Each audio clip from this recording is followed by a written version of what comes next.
నేను సుప్రీంకోర్టులో పిల్లు వేశానండి.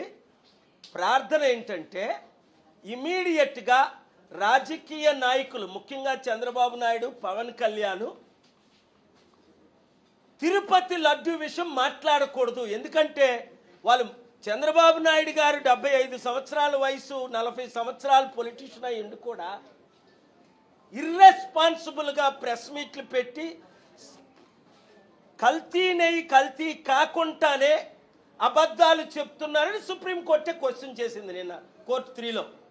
2 సిట్ ఎంక్వైరీ వేయడం ఏంటి? పుచ్చకాయలు దొంగ అంటే భుజాలు తడుముకున్నాడట, నేనే దొంగతనం చేశానా అని.